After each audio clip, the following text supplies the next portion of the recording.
From protecting civilians from criminals to becoming the criminal, some cops have been caught cheating their own jobs. The public's confidence in law enforcement is damaged by these dirty cops, which makes it more difficult for good police officers to carry out their duties efficiently. So, what are the worst crimes cops have committed? Get ready to be shocked after finding out what these dirty cops have done. First, let's discuss the story of Rafael Antonio Perez. Rafael was given a job of protecting the public by lawfully dismantling gangs. Instead, he and numerous other officers from the Rampart division of the Los Angeles Police Department conned gang members out of drugs and cash, while also stealing and manipulating police evidence. When Perez joined the LAPD's Community Resources Against Street Hoodlums or Crash Anti-Gang Task Force, in 1995, he quickly developed a reputation as a tough cop who had a good understanding of the situations in the areas west of downtown Los Angeles that were within Rampart's jurisdiction. But by August 1998, he had been imprisoned for stealing cocaine worth $800,000 from an evidence room. And by the year 2000, he had entered into a plea agreement and accused 70 of his colleagues, crash officers, of misbehavior, ranging from ingesting alcohol while on the job to murder.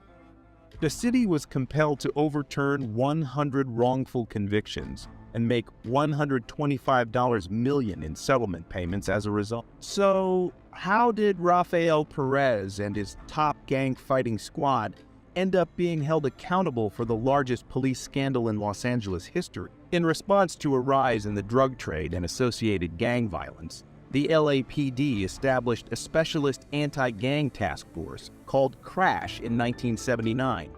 The Rampart CRASH unit would represent the ideology of specialized police units that function almost independently.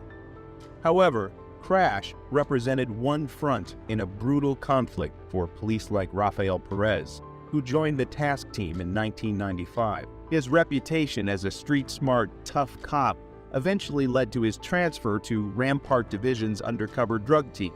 Perez was given the duty of taking down the gangs, and both his demeanor and his ability to speak Spanish well complemented this role. Like many other young police officers, Perez experienced an adrenaline high when purchasing drugs from street vendors and reveled in his position of control.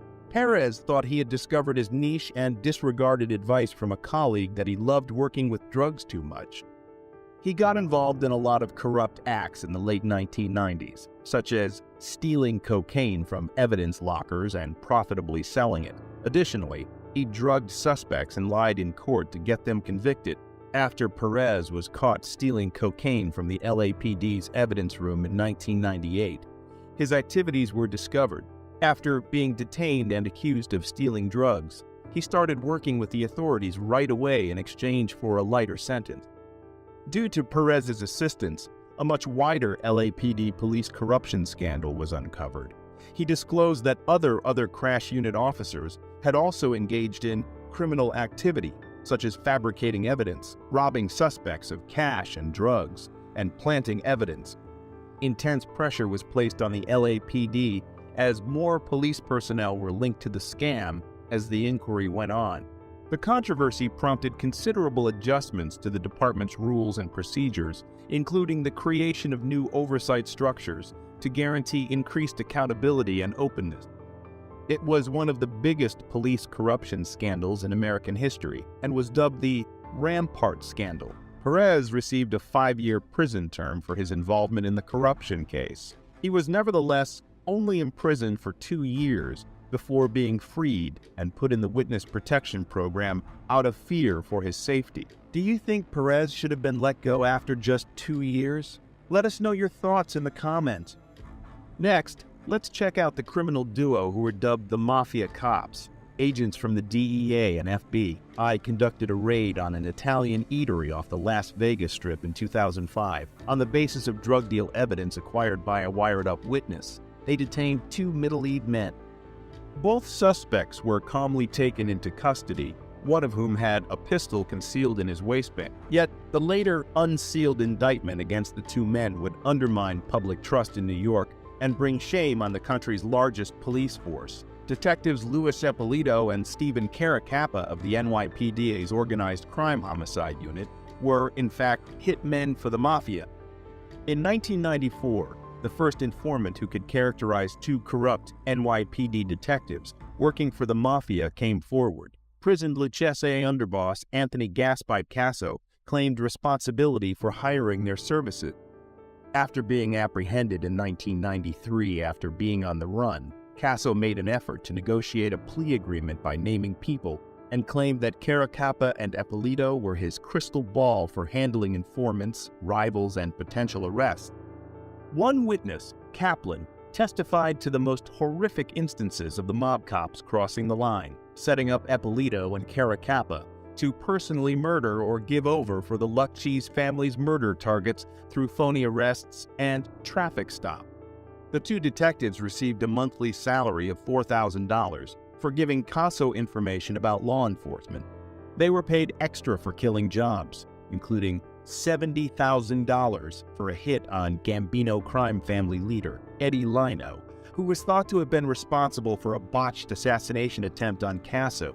In April 2006, a Brooklyn federal court jury determined that the duo was accountable for 8 homicides, kidnappings, and other crimes. Eppolito was found guilty on 1 count of ERIC, conspiracy money laundering, drug distribution, and drug conspiracy. Caracappa was found guilty on 1 count of RICO conspiracy. Caracappa, along with Luis Eppolito, were sentenced to life in prison in 2009 for the 8 executions they committed between 1986 and 1991. Caracappa got an additional 80-year prison sentence and was issued $4.25 million in fine. The next case will shock you more. It's about the most crooked cop in NYPD history. Officer Michael Dowd testified with striking candor before a panel looking into corruption in the New York Police Department in late September 1993. In his testimony to the Mullen Commission, Mr. Dowd described his decade-long transformation from an honorable rookie in the violent 75th Precinct in East New York, Brooklyn, to what one federal agent termed a once-in-a-generation corrupt cop. When crack cocaine first hit the streets in 1982, Michael Dowd joined the New York Police Department. He was in charge of East New York's 75th Precinct, which had the second highest murder rate in the city, with more than 100 homicides annually. But Mike Dowd soon realized how lucrative the drug trade was in comparison to his $600 weekly paycheck. He first only took money from crime scenes. Yet, when his behavior was left unchecked, he started robbing drug dealers and doing his own drug peddling. By 1986, he had begun working for cocaine trafficker Adam Diaz, who earned $1 million weekly. Dowd was paid generously by Diaz to inform him of impending raids and transport his drugs throughout the city. Diaz wanted an insider to alert him to potential threats since he used East New York supermarkets as fronts for his profitable cocaine activities. He paid Dowd $24,000 and $8,000 weekly pay to buy him out. So, whose story do you think was the most notorious? Let us know in the comments and don't forget to like and subscribe. Ahmed Al-Manhali, a United Arab Emirates citizen, traveled to Avon, Ohio in June 2016 for medical treatment at the Cleveland Clinic. Upon arrival at the Fairland Inn and Suites, he was informed that the hotel was fully booked due to the Republican National Convention. Ahmed politely requested alternative accommodation options. While waiting in the lobby, a SWAT-style response occurred, with Avon officers arriving and detaining Ahmed, who was simply walking out of the hotel while on his phone. On the ground now! Get on the ground! Get on the ground! Down! On the ground! Do it now! Get on your car. Down!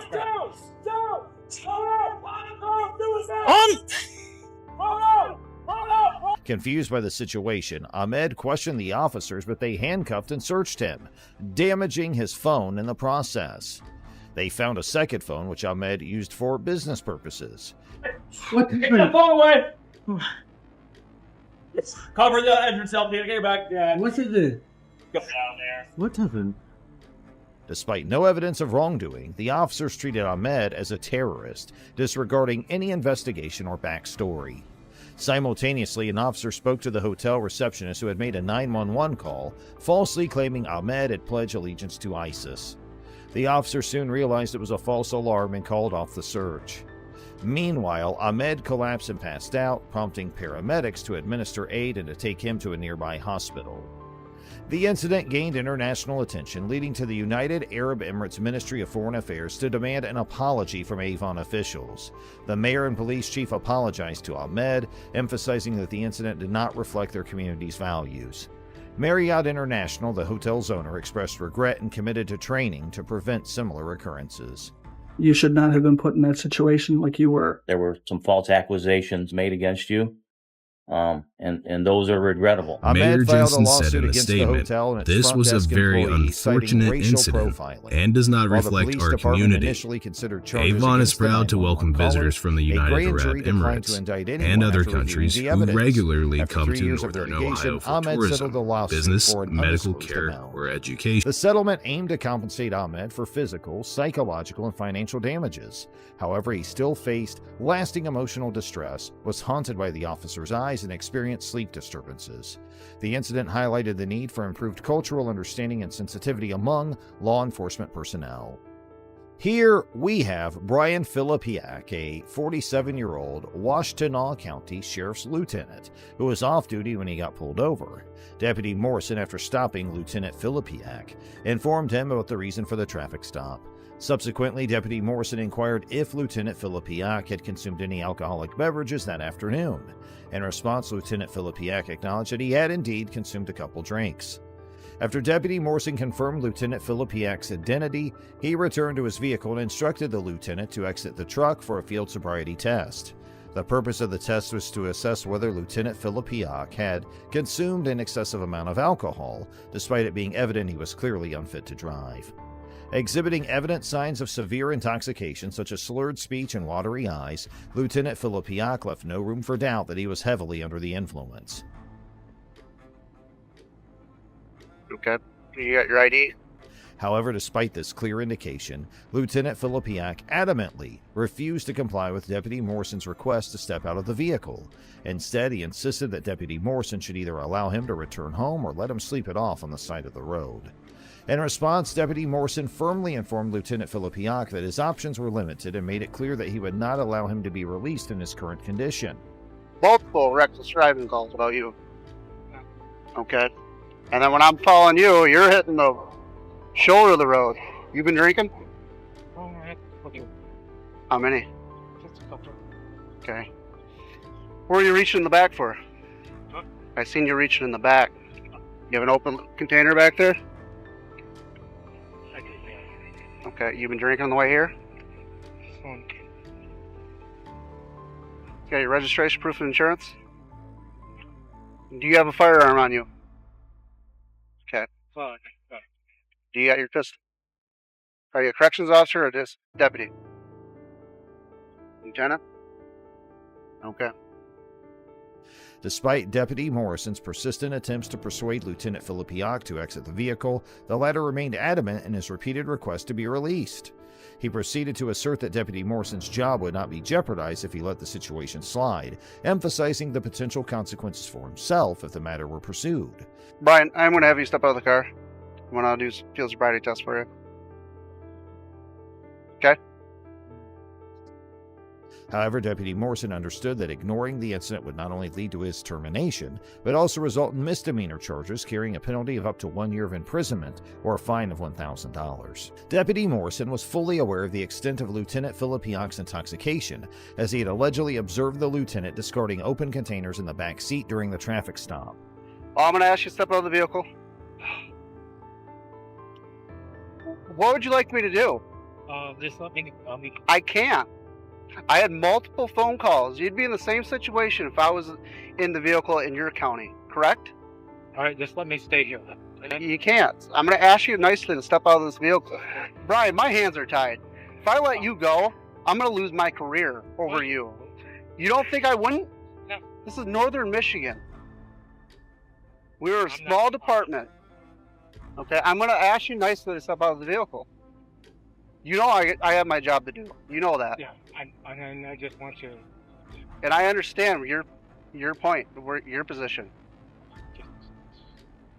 Okay? I'm trying to be as cooperative and nice to you as I can. Despite Deputy Morrison's continuous efforts in trying to have Lieutenant Philipiak step out of the vehicle, After nearly 5 minutes of persistent requests for Lieutenant Philipiak to exit the vehicle, Just let me go. I can't let you go. We're way past that point.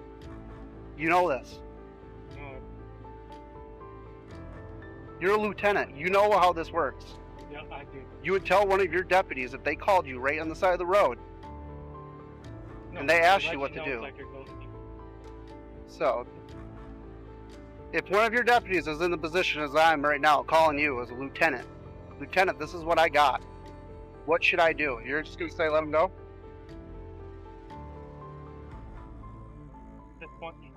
Why? Just because. You're intoxicated. I know it. You have open alcohol in the vehicle that you stashed back. I know it. You know it. You're a good guy. Ryan, out of this vehicle. I'm asking you nicely. I don't want to see anything worse happen. Okay? No. Deputy Morrison, having reached the limits of his patience, opened the door and firmly instructed the lieutenant to step out, avoiding any need for further escalation. Deputy Morrison proceeded to inform Lieutenant Philipiak that he would be arrested for refusal to comply if he persisted in refusing to exit the vehicle. RNO, an abbreviation for resisting and obstructing a police officer, is a felony offense that carries a penalty of up to 2 years of imprisonment, a fine of $2,000, or both. After an additional 5 minutes had passed, Deputy Morrison cautioned Lieutenant Philipiak that he would be tased if he continued to resist compliance with his instructions. Consequently, Deputy Morrison retrieved his taser and aimed it at the lieutenant, while firmly warning him that failure to comply would result in being tased. Deputy Morrison even considered using the backup taser at that moment. In this situation, Deputy Morrison possessed the authority to employ his taser and would not have faced repercussions for doing so. Fortunately, the threat of being tased successfully persuaded Lieutenant Philipiak to finally exit the vehicle. As anticipated, Deputy Morrison did not tolerate Lieutenant Philipiak's resistance, instructed Lieutenant Philipiak to occupy the back seat of his patrol car, intending to transport him to the police station. Despite Deputy Morrison's clear directive to sit in the car, Lieutenant Philipiak persisted in his refusal, stating, "I am who you guys are. Do you guys realize that?" This remark strongly indicated that Lieutenant Philipiak was attempting to exploit his position of authority, seeking a preferential treatment based on his status. All right, we're done with this. Hold on. Talk to me. Yes or no? Are you doing field sobriety tests? All right. So if this was the other situation, Lieutenant Philipiak clearly held the belief that he was exempt from abiding by the law. However, the officers present at the scene were determined to make it evident that such was not the case. Following some further struggle, they managed to successfully place Lieutenant Philipiak inside the patrol car. I'm not resisting, but let's stop. You're Let's talk about it. Let's talk about it. Okay. We've talked. I don't want to put you on the ground. No, I don't want to make this worse. All right, I will just sleep it off. Dude, stop it right now. You know? Stop it. Allowing for his transportation to the police station where he would face the consequences of his actions. Subsequent breath tests conducted at the police station revealed that Philipiak's blood alcohol level registered at 0.28 and 0.27%. For context, the legal limit for operating a motor vehicle in the United States is a mere 0.08%. What happens? We're going to take you to the jail and ask for a data master. And if you refuse that, we're going to get a search warrant for your blood. Brian, have a seat. Stop, guys. Hold on. Therefore, Lieutenant Philipiak's blood alcohol concentration was over 3 times the legal limit, subjecting him to Michigan State's super drunk law, which carries penalties of up to 180 days in jail, fines of up to $700, and up to 360 hours of community service. So it's time to watch our next case. On July 26, 2021, the Orangeburg Department of Public Safety received a distress call from a female resident of Colton Village Townhomes in Orangeburg, South Carolina. The caller reported that a man was vigorously banging on her door and window, attempting to gain entry. Furthermore, she alleged that the man possessed a firearm tucked into the waistband of his jean shorts. In response, dispatch promptly directed all officers in the vicinity to respond without delay. Officer David Lance Dukes arrived as the first responder at the scene. With his firearm drawn, Officer Dukes exited his patrol car and proceeded to instruct a 58-year-old disabled man, along with his cousin DeMario Julian, to immediately lie on the ground. At this juncture, it was evident from the body camera footage that Mr. Gillard was complying with Officer Duke's commands. The recording captured Mr. Gillard raising his hands in the air and proceeding to lower himself onto his hands and knees as directed by the officer. However, before Mr. Gillard could fully assume the prone position on the ground, Officer Dukes unexpectedly and forcefully stomped on Mr. Gillard's neck. The impact caused Mr. Gillard's head to forcefully strike the pavement, resulting in a bruised forehead. Subsequent investigations revealed that Mr. Gillard's delay in complying was due to the presence of metal rods and pins in his leg and hip as a result of a previous injury. Following the aggressive act, Officer Dukes promptly restrained Mr. Gillard by placing him in handcuffs. Immediately afterward, Officer Dukes informed a second officer at the scene that there should be a gun behind Mr. Gillard, suggesting that Mr. Gillard had allegedly left a firearm behind the white SUV where he had been positioned prior to the confrontation. There's a gun behind me. There's a gun, I believe, behind me. I ain't got no gun there. Mr. Gillard assured Officer Dukes that there was no gun present, and upon a quick examination, the second officer confirmed the absence of any firearm. Officer Dukes proceeded to conduct a search of Mr. Gillard's person, accusing him of failing to comply with orders. However, as evident in the earlier body camera footage, Mr. Gillard had been complying with Officer Dukes' commands from the beginning. Not once did Mr. Gillard exhibit any behavior it could be perceived as a threat, thereby negating Officer Dukes' justification for using excessive force against him. Once Officer Dukes ensured that Mr. Gillard did not possess a firearm, he decided to search the vicinity of the SUV himself in hopes of locating the alleged weapon. It swiftly became apparent that there was no gun to be found. Instead, it was discovered that Mr. Gillard had been carrying a stick wrapped in shiny silver tape, which he typically used as protection against aggressive stray dogs. Officer Dukes and the second officer helped Mr. Gillard back up onto his feet, at which point he began expressing his dissatisfaction regarding the unnecessary impact of his head on the concrete. The visible injury to Mr. Gillard's forehead, marked by a bruise and swelling, further supported his claim. In response to Mr. Gillard's confrontation regarding the incident, Officer Dukes provided a reply. At this point, it became apparent that Mr. Gillard was in need of medical attention. However, neither of the officers present on the scene initially took this into consideration. Fortunately, Officer Queenie Polidor arrived and promptly recognized the necessity for emergency medical services, requesting EMS assistance. As Mr. Gillard continued to express his grievances regarding the incident, Officer Dukes approached Officer Polidor and another responding officer to inform them about the situation. However, Officer Dukes' account was far from truthful. He claimed that when Mr. Gillard walked in front of the SUV, he believed Mr. Gillard was carrying a gun and repeatedly instructed him to drop it.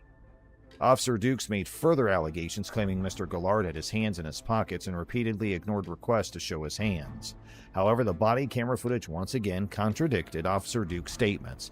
He was in front of the car when I came up, and he was walking like this. And I thought it was a gun at first. I said, drop the gun, drop the gun, drop the gun, drop the gun. I had him at gunpoint. Clearly showing Mr. Gillard complying with the orders by keeping his hands raised above his head. Officer Dukes mentioned to a fellow officer that he wanted to take the stick as evidence, stating that it was the reason for his actions. In response, the fellow officer promptly questioned the necessity of using the stick as evidence, pointing out that the body camera footage would suffice. EMS arrived at the scene to attend to Mr. Gillard's condition. While Mr. Gillard was being examined, Mr. Julian approached Officer Dukes and requested a card with his details on it. In response, Officer Dukes promptly informed Mr. Julian that he did not possess a card and clarified that the department did not issue such cards in any case. Officer Polidor quickly recognized Officer Dukes' misstatement and promptly corrected him. She asserted that they indeed possessed cards and proceeded to provide Mr. Julian with her own cards as requested. On July 31, 2022, the South Carolina Law Enforcement Division announced that Officer Dukes was taken into custody and charged with first-degree assault and battery. Several months later, in November 2021, Mr. Gillard received a compensation settlement of $650,000 from Orangeburg, South Carolina. City officials additionally expressed their commitment to establishing a citizens task force to provide oversight and guidance regarding interactions between residents and the Orangeburg police.